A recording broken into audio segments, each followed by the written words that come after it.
Hey guys, we're back in the workshop and today I've got a pretty cool, maybe one day build kind of video, also a special kind of video because we are making kind of machete-like knife. It's a big boy knife and it is thick. It is 10mm thick 01 tool steel. I had that lying around for another project, so I kind of want to use that steel and I thought, why not make it thick and big? That's what you like, right? So let's get started with that. So before we can grind on the knife, I would like to cut off as much as I can with the angle grinder.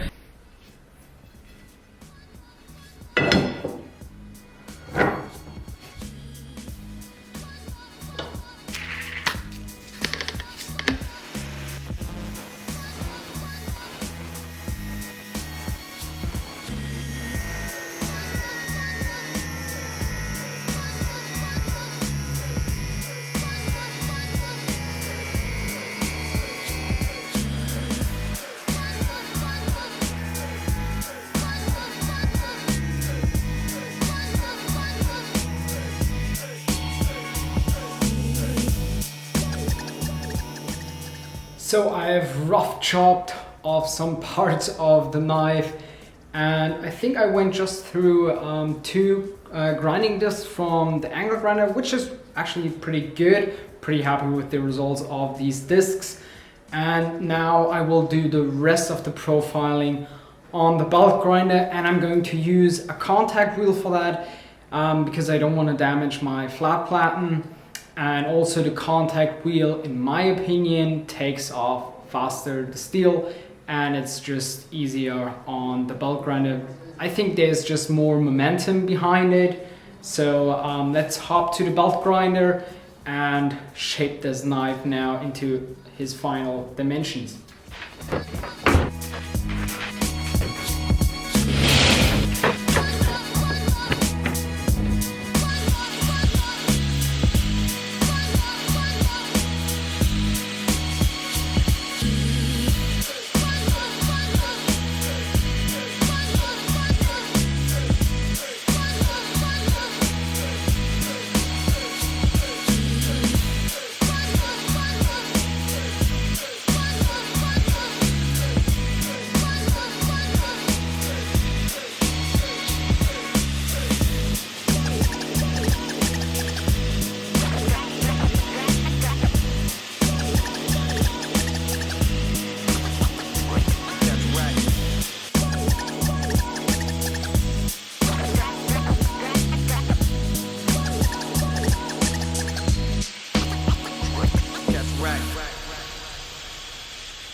So the machete, the big boy, is now profiled, and I had a little change of mind while I was grinding on it, and as you can see where my actual lines were, but I thought it is a little bit too narrow, so I kept it like that. Gives us not as crazy recurve, but a little bit broader tip, and I think it looks just a little bit cooler. I think instead of that crazy recurve that's going in there. I kept the handle really simple, so you have like little hook down here, so when you're chopping it doesn't fly out of your hand. but I didn't put like a finger mold in there, so you can grip it wherever you want. So it feels super heavy because we have 1mm steel right in here. So let's change that and start grinding on these bevels. And my plan is to have like a switch up here that removes some of the material and then make a really nice grind on this one. And I'm thinking about taking out my 16-inch contact wheel to make like a hollow grind on this. That would look super amazing with that hollow grind. And so let's start marking out some lines so we can get started on the grinding.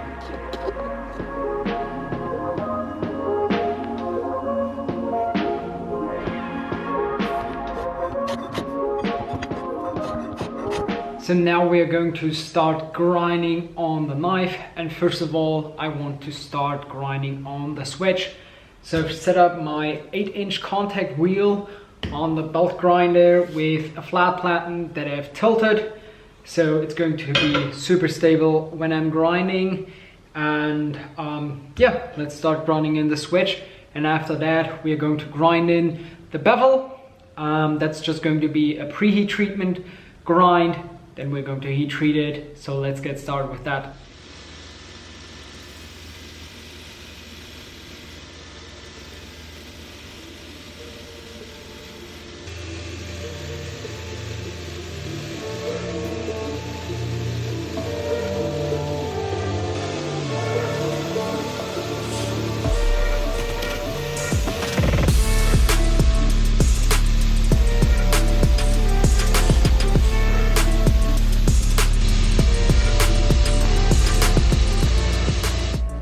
Alright guys, the switch is now done and we are done with this wheel. And imagine that is you and that is the guy that she told you not to worry about.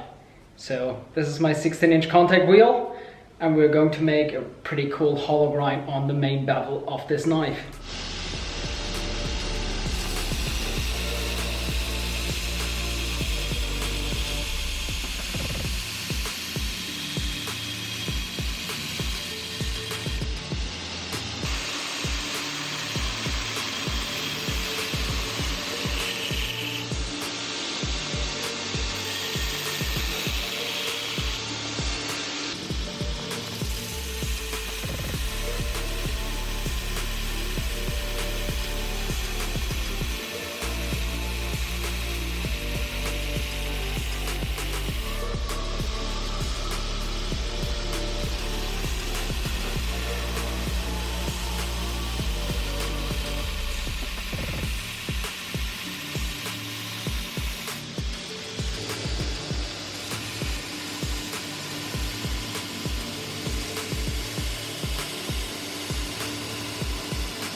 So the heat treating kiln is now fired up, and before we're going to heat treat it, I thought about why not put a lanyard hole in the back so you have a more secure grip when you're chopping and doing all your kind of stuff. So let's drill in this hole and then we can finally heat treat this blade.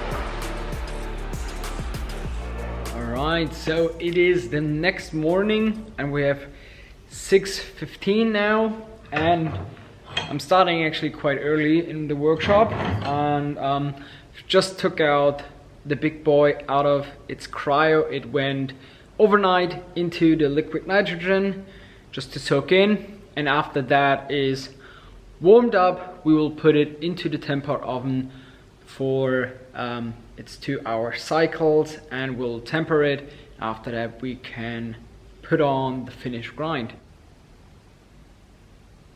So the big boy is now out of the temper, and now we will have to finish up the swedge, regrind that portion, and then we'll finish up the bevel. The bevel is still quite thick, and I just want to put up the grind a little bit higher. And so let's get started with that so we can finish this guy up today.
So the blade is now ground, and I'm pretty happy with the hollow grind and the finish of it, and it is already much lighter. It's still heavy, but now because we have the thickness of that handle, of course we're going to rock pattern it, because what would it be without rock patterning it? And I think it's going to be looking really cool, that primal kind of look. And with a handle on it, it would be just way too thick up on the handle. So let's start on the rock patterning. For the rock patterning, I have my other Clerix grinder flipped to horizontal mode. I think I've got a 1-inch wheel on it and some 120 grit, and I'm working quite slowly to get a really nice finish on that. So let's get started with that.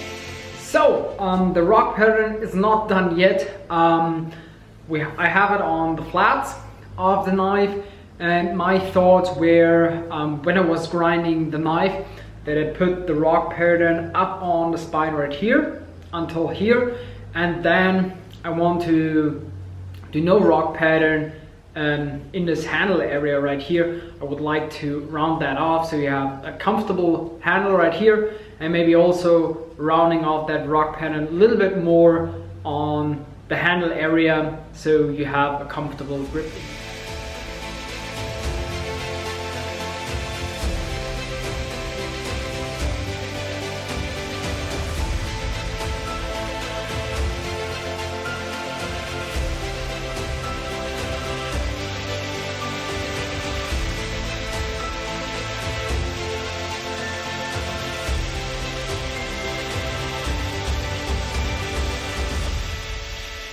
So I'm done now with the rock patterning, and now we move on to the vertical grinder again. I'm using the flat platen attachment without the flat platen, and I have a scallop belt on this one because these are really nice for rounding off corners and rounding off edges.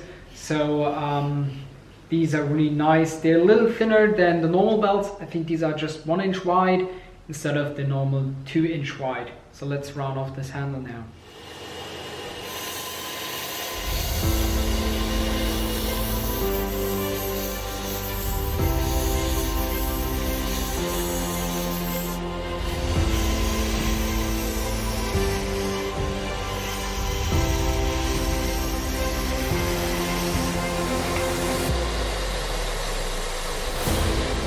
The knife is now sandblasted, so we have to clean it up and put it into the acid to give it its nice cool finish, and then we just have to sharpen it and this big boy is done.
Alright guys, so this is it for this episode.